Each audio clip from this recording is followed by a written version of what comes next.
All right, guys, this is Dave Whichard, President FFL Velocity. Welcome to Weekend or Warrior Podcast. Welcome to Warrior Podcast. And I got my man, integrity partner Eric Schmidt on. And, here's the thing. I just want to share this with you guys. Like I went in 2020, we were just getting started. I went to convention.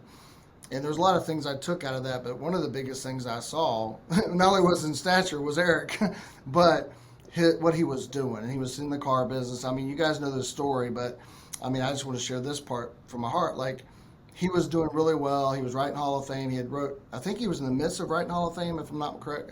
I don't remember. He's done it twice, I think. Correct me if I'm wrong. But he's only been here, 3.5 years, something like that, maybe. I remember when I started, he had been here about a year, something like that. He was just really kind of coming in full time, but he was killing it. They were just Eric Schmidt this, Eric Schmidt that. But the thing I remember is he was working really hard. And so for me, the one thing I took from Eric Schmidt is that's one thing I could do. Like, I could work hard. I did take that from you. Nick told me the same thing, work hard, all that. But seeing it on stage and seeing you and then getting to know him. I've been to his house and met his family, great family guy. Just anyway, so we're going to dive into some stuff today. We were chatting the other day. Eric, anything you want to share? Obviously, I want to, start off, tell them about your story, whatever you want to share. Yeah. About. So we're going to get into some in-home stuff, challenging customers and things like that. So we really want to help some people. And Eric had reached out about, hey, does a podcast like this? Like, no, but we can do one. So that's why we're doing it. All we want to do these things is to help one person. I had a guy yesterday, Eric, and he messaged me and he says, and he literally said, I was praying, and he said, thank you for this, and that's what I'm saying. I don't care if it's just me and you watching this, and if it helps us, it's going to help us more than anything. That's just how it works. Yeah. But I just want people to understand that's why we do these things. So anyway, Eric Schmidt, integrity partner, great dude, brother, love you, man, appreciate you. But anyway, anything you want to share to start us off, and then we'll kind of dive into this thing. Well, I think, Dave, I appreciate you, definitely more than you know. I wake up every day with you, not in the same bed or same house, but you're on social media, so I wake up with you every day, and you 9.9 times out of 10, you're always beating me up. But I appreciate, starting my day with you, even though you don't know that I'm starting my day with you, because it gets me encouraged, it gets me pumped, it gets the oxygen in the blood flowing, and I'm ready to go. I'm like, hey, Dave's up, let's go. Dave's at the office, it's still dark out, let's go. Dave's, getting his mind and his body right, let's go. So I appreciate you for all that, Dave, and everything that you do for Family First Life and integrity. So I'm so excited, where we are, but even more excited that we're just starting, right, and where we're going to go, and what Sean and what Brian have, what their vision is, for where we're going with this thing. It's such an opportunity. So it makes sense. I call you, we're looking for, if I'm calling you looking for something, you don't know how to get it to me, let's just make it ourselves, right? So here we are. So just makes sense. And frankly, we don't get to spend enough time, with each other anyway. So appreciate the opportunity. Yeah. And so when you think about in-home, guys, and we talked about challenging customers, so let's just kind of go there. Maybe, Eric, you could share a little bit about your in-home and maybe how you get in there and what you do to kind of set the stage, and then maybe a couple things that you've ran into and how you challenge it, and then I'll try to give you some things that I might say.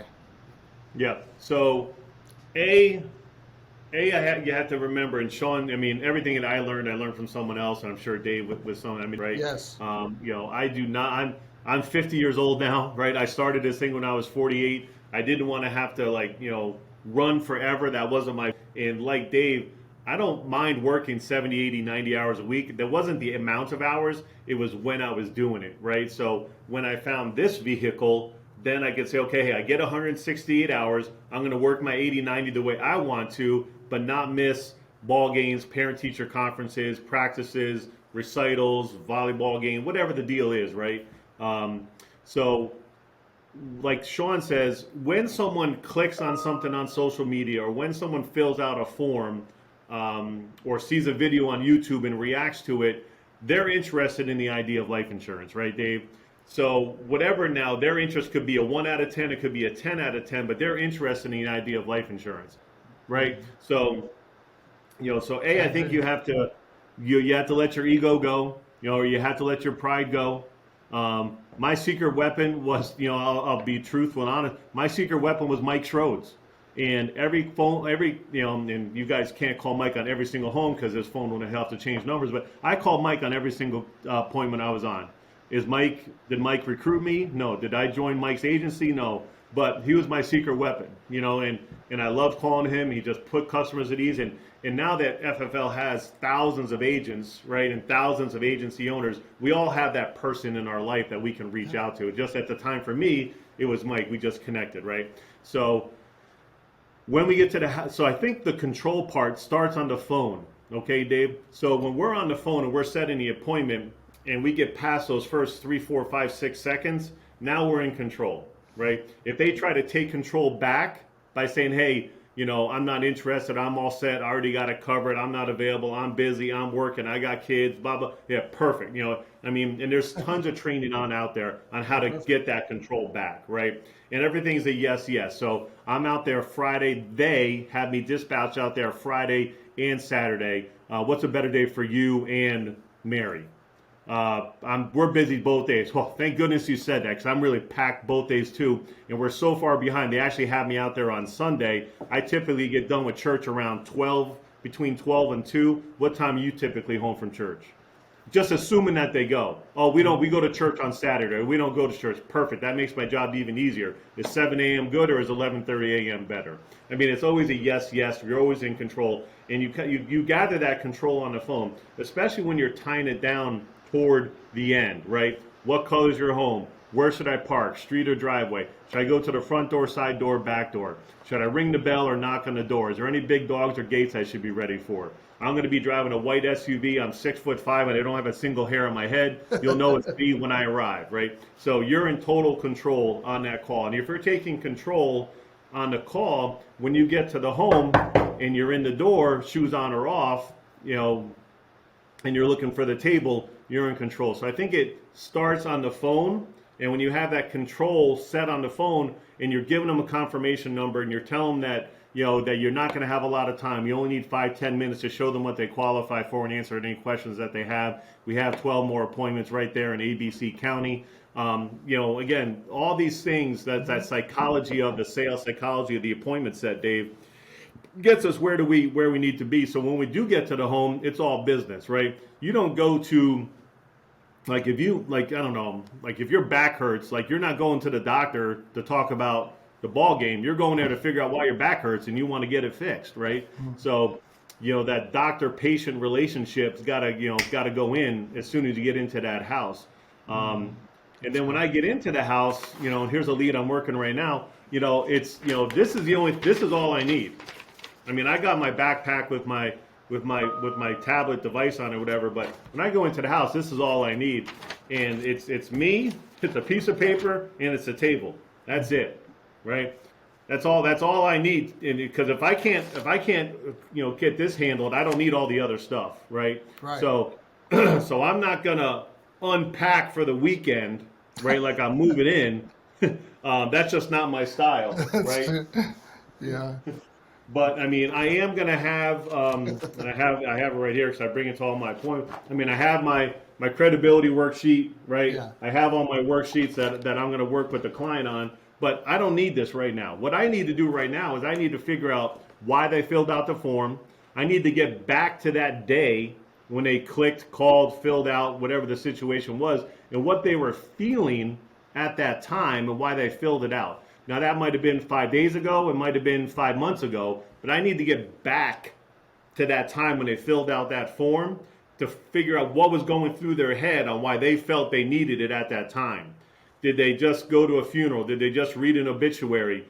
Did they just see something on the news? Did something just happen to their mom or dad, or a high school buddy, or whatever? There's a reason why they clicked, called, filled it out, right? So I need to get back to that point and then build the foundation up from there, really leaning heavy on the beneficiary. Because if I'm sitting down with you and your wife, Dave, it's not about you, it's about your wife, right? You filled out the form, but I don't really care too much about you. I care about the beneficiary, because that's the one that I'm going to be connecting with, when God forbid you pass away, right? So, I'll kind of pause there, and that's kind of how I set the stage and build it from there.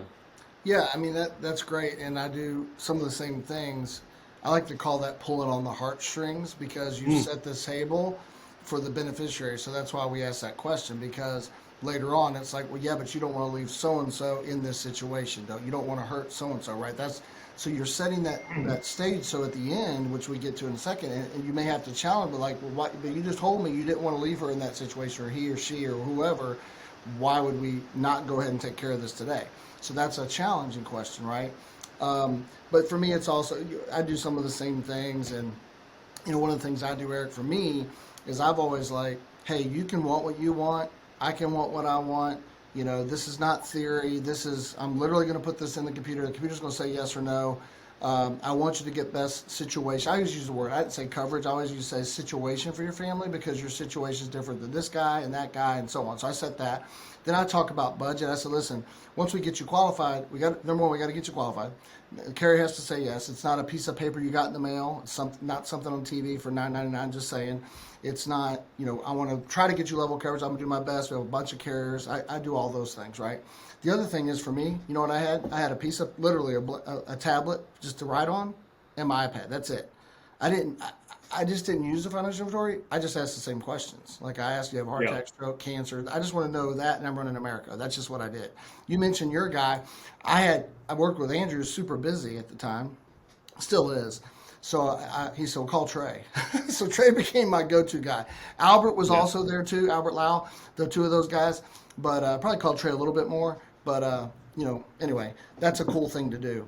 And even in, Eric, I don't know if you did this, but one thing I would teach people on this call, even if you think you're good, which none of us are good. Like, I'm just saying, we get better, we know a little bit of skill, whatever, but like, it's not like this big sales skill you got to have. It's just doing it, right? The more you do it, the easier it becomes, that kind of thing.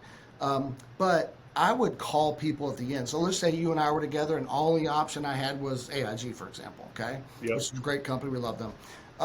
But I would call Trey, even if I was at the end saying, is there anything else I think about, so that I could literally lend credibility to the customer. I don't know if you did that. I'll let you talk about that. But one of the things I would do is I would say, hey, even though I knew with a shadow of doubt, that's all they could get. Like I've asked the genie we have, I've called, whatever.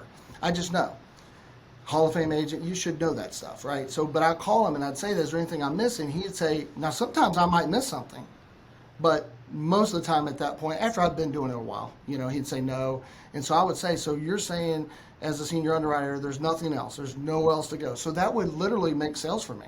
Like, because it's one thing for us to sit and talk about, you can't do this, can't do that. But when you're calling someone else, I close sales that way. I don't know if you ever did that, but anyway, that's what I did. But let's talk about some of the challenges that you run into, and how you might challenge somebody at the end of the day. You've set the stage like you talked about. You set with the beneficiary. You've gone through it. You found something. But maybe they're like, well, I don't want to give you this, or I don't. Maybe they don't want to give your bank information. Maybe what do you say to that? That's a good one. Yeah, sure. Or I don't get paid till Friday or next week, or some of the things you might run into. Sure. So I think as a field underwriter, our job is to show them what they qualify for, right? And if we can get them pre-qualified, our job is to explain what they're pre-qualified for and make sure they're comfortable with what that is, and then find something that's affordable for them, right? But again, just going back a little bit to the beneficiary, I do like to build my inventory of ways to overcome whatever they throw at me, right? So if they're like, well, it's not important now, or so that beneficiary, where does she live? What's her name? Do they have kids? Do they work? Are they married? Do they have what's their financial situation, right? Because if someone doesn't have an extra $5,000 that they're doing nothing with, that they can just throw out the car window if they feel like it, that's why we're there, right? So when I'm explaining, so when I get that information on the beneficiary, I'm like, okay, I feel satisfied. And you can't feel satisfied after 1, 2, 3, 4 questions. I mean, it's got to be like, you really got to know and put them inside the storybook what it's going to look like if they don't wake up tomorrow, right? Because when they're in heaven and they're looking down and looking at Bobby Jr. and say, because and someone said this in a training the other day, Tori. She asked, "Hey, are you more of a liability to your family or an asset to your family?" I was like, "Woo, man!" It blew me away, right? So now I'm using that all the time, right? Hey Dave, before we get started, you're in one of two boxes, right? As we sit right now, before we get started, are you more of a liability to your family or an asset to your family? Well, And that's I'd like to say I'm an asset, but well, today you're an asset. 10 years ago you might have been a liability, right? that's right. That's right. So I like that. It's strong, and I think, I and love it. we're using that a lot. We're using that a lot. But hey, so here's how. So once I got that information right, I got all the ammunition I feel I need. Hey, Dave, here's how the rest of the appointment's going to go. Right, I'm going to ask you some basic health questions. I'm going to ask you some basic financial questions. This is not a credit check, but they are going to check your medical history, and they're going to check your prescription history for about the last 5 or 10 years. They already know all the information.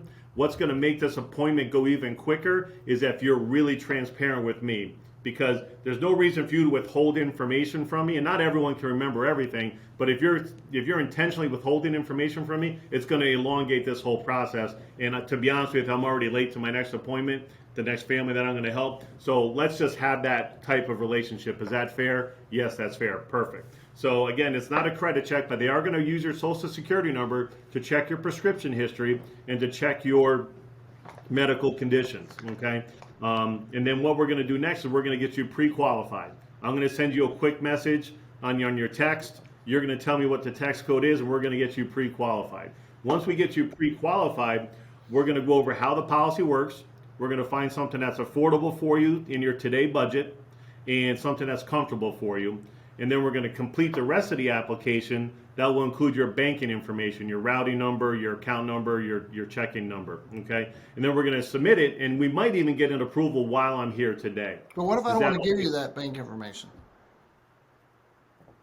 So before we get to that, and it's intentional, we'll get to that. Does that all make sense to you? Yes. Okay. Shall we proceed? Yeah, I guess, but the bank information, I'm not sure about that. I'm Exactly. asking, yeah, what you would say. Exactly. And when I was first introduced to, when I was talking to my dad, so my dad's just turned 83. He had his birthday 4 days ago. So I'm always going to relate it back to someone. When I was talking to my dad about this, and he was born in 1939, he doesn't give anything to anybody. And so I understand how you feel, okay? And my dad felt the same way until he found out that without releasing this information, okay, he was going to leave me, my brother Rob, and my sister Lori in a tough spot if he didn't wake up yesterday. So again, does that all make sense to you? Yes. Shall we proceed? Yeah, but I'm not giving you any of my bank information. Okay, so just to be clear, we cannot proceed without that. Okay, so now I'm going to go back to my ways to overcome that objection, right? Remember we talked about, so say we're in Connecticut. Remember we talked about Mary? She's probably going to be the one that's picking up all the pieces here. She lives in Detroit. She's currently separated. She has a 10-year-old and a 12-year-old. They're starting school next week. So if you didn't wake up yesterday and she's a registered nurse, she makes about $50,000 a year. You already said she doesn't have an extra $5,000, $10,000 sitting around she has nothing to do with. How is this going to affect her life? Yeah. Right? Is she going to fly here or drive here? Is she going to take the kids out of school? Does she have any, PTO saved up? How's it going to affect the beneficiary by you not releasing this information? Right? And I'm not here to take your information, and I don't really even want it. It's for the carrier, right? So, but again, again, some of the older clients that we work with, older than me, they used to give blank checks to the 17-year-old kid at the supermarket. Yep.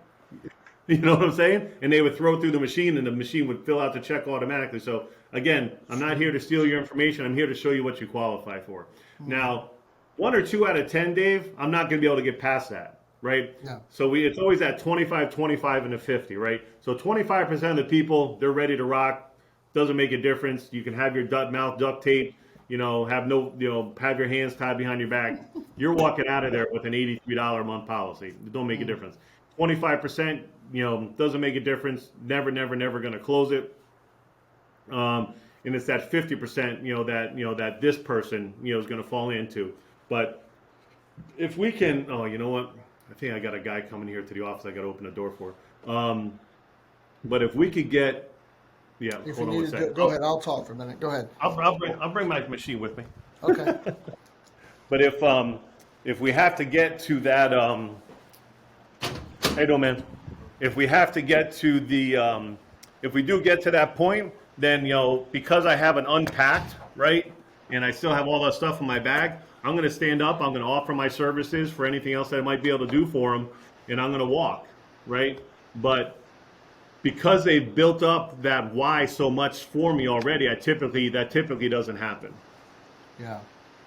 What are some other things you might run into and how you overcome it or challenge them, if anything else that you? I mean, there's lots of things we could spend all day on it, but maybe Yeah, one or two things, keywords or something you might use that.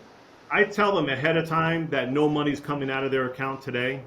So before they think money's getting sucked out of their account, I tell them no money's coming out of their account today. So I'm like, no money's coming out of your account today. We simply need to see what you qualify for, right? Oh, Lord. I'm sorry. Hold on one second, Dave. So again, no money's coming out of your account today. We're just going to see what you get qualified for. Now, like Dave, you said you don't do like a deep dive financial inventory. I need to kind of have some semblance of what's going on in the house. Because so today's the 31st, right? Today's probably the best day of the month. The 28th, 29th, 30th, 31st, always great days to help families because most of our families are going to be getting money in the next 2, 3, 4, 5 days. Now, if you're sitting with a client that's in the middle of the month, right? It's going to be like, oh boy, this might be a challenge because I already know that they've already spent their money for the month. So a lot of times what I'll do is I'll go back to the beneficiary. So if we're looking at 40, 50, 60, 70 bucks a month, and I know the beneficiary can't afford for them to die, nor do they know that they're going to be financially responsible when the person dies. They don't even know this information. They're probably assuming that, hey, mom and dad's already taking care of this. You don't have to worry about it. So they don't even know they're on the hook for all of it. So that's when a conversation, hey, let's get Mary on the phone and, let's talk about how we can kind of get some help here financially for you and her to make sure this policy gets put in place if you qualify. But I think once you get past the qualification part and we get the Social Security number, we get the pre-approval from Americo, I think it starts to go a little bit smoother from there. But then I think as a newer person, that's when you definitely want to get, a senior underwriter, an agency owner, someone that's already gone through this many times, and then as a third party can challenge them on the financial end. But again, I'm okay if I say, does that all make sense? And they say yes, and I say, shall we proceed? And if I can't get past the bank account information, I'm okay to leave. That's the beauty of having 35 appointments a week. If you have 12 appointments a week, you're buckled in, Velcro to the seat, and you're like, I can't leave. This is all I got. It's 2 o'clock on a Wednesday. I'm done for the day after this. So I think that's a big part of it too, Dave. Yeah, huge. I've even showed customers, that I'm really busy and showing them my calendar and hey, and do all that. That way they, I always think of it as I talk from my heart. So like, it's not about the money. So I'm going to serve these families. I'm out here seeing, my job is to simply get you the information, see what you qualify for. And by the way, I've got all these appointments. You're just one of this many, and of course I took pictures with customers. I mean, if I sold the first 2 out of 4 or whatever, I'd say, hey, I was just with Mary. I took care of her. I was with that. I mean, that's one reason why I did that. Anyway, one thing, Dave, that can help with this, okay, is I've made it a habit of getting voided checks from all my clients. I like that. Every time. So when I did that, when I did get to that point of the appointment, I had a big clear Ziploc bag that I had all these voided checks in, and I had everything redacted on the check so you couldn't see anything. But I made it really clear, and I put that on the table, kind of like by mistake, Dave. Does that make sense?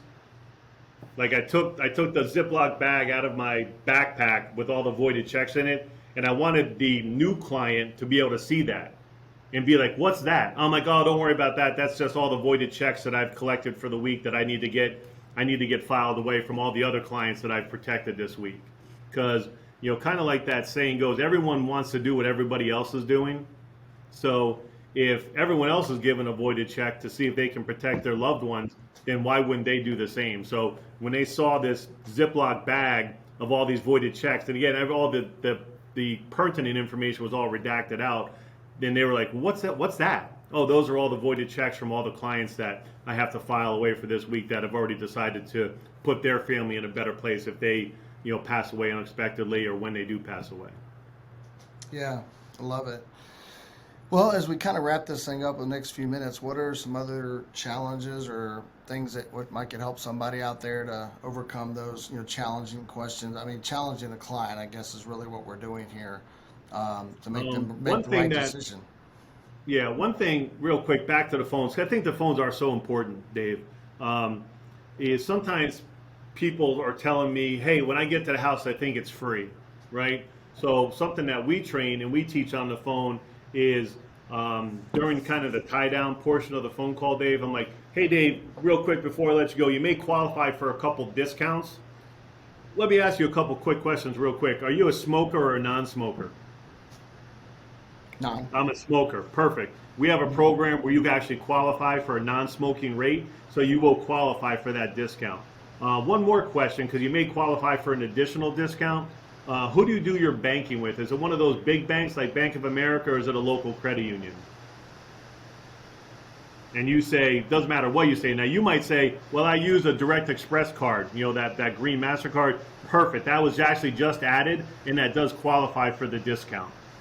So again, my name is Eric, boom, boom, boom, you just fold it back in. So if I tell you, Dave, that there's a discount, what does that tell you? That's not free. That's not free, yeah. Yeah, I mean, nothing, if it's free, there's no discount needed, right? So if I'm talking about you may qualify for a discount on the phone, I might be able to flush that free objection out on the phone and squash that on the spot, right? Mm-hmm. Also, I know going into the house if they're a smoker or non-smoker, I don't care what they are, okay? And I also know going into the house if they have a Direct Express card, if they use a big bank, if they use a local credit union, so I can kind of be more prepared, going into the house, of what I might be up against. If it is a small local credit union, I can already have that routing number pulled up, in preparation for the appointment, so there's a lot of things that I can do to kind of get ahead of it and look like a true professional when I get to the house. And I think I'll end with this: when we're wrapping up the appointment and we've put them in a spot where they're covered, I want to have them write down, Dave, on the back of the lead card, the 3 reasons why they felt today was a good day to protect their beneficiary. And I want it to be in their words. Ideally, I want it to be in their handwriting, okay? So when I do make my follow-up phone call, because I like to do 3 touches in the first 9 months, okay? Or they call up and they need to make some changes to the policy, or maybe they don't want to continue with the policy. I'm going to, I'm not going to answer the phone. I'm going to let it go to voicemail, and I'm going to call back prepared, and I'm going to have this piece of paper. I'm like, well, Dave, when we sat down, you said that your sister Mary, who was going to be in charge of this whole thing, really wasn't in a financial position to do all that. What's changed? So I can go back to their 3 reasons on why they wanted the coverage. So when it comes to policy conservation or keeping persistently high, I can use that tool, and it's their words, it's not my words. Yeah, I love that. Well, guys, listen, I appreciate you being on. Eric, anything you want to close out with? Tell them how to get a hold of you. If they have any questions, want to work with you, whatever. Yeah, close up. Yeah, you guys can find me on Instagram. You guys can find me on LinkedIn. I'm really, really active there. I would say, I think, sometimes we're talking a lot about these business opportunity meetings, Dave, right? All around the country. And we got, a bunch coming up here in September. But, for me personally, sometimes I need a meeting, right? And sometimes the meeting needs me, right? Either way, it's good to go, right? So know where your next opportunity meeting is. Get loud about it. Don't be shy. Don't be bashful, so. Yeah, amen to that.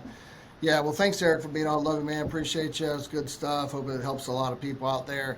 Thanks for being on Warrior Podcast. Look forward to seeing you next week. And again, thank you so much for the intel, and hopefully help somebody. Thanks, Eric. Thank you, man.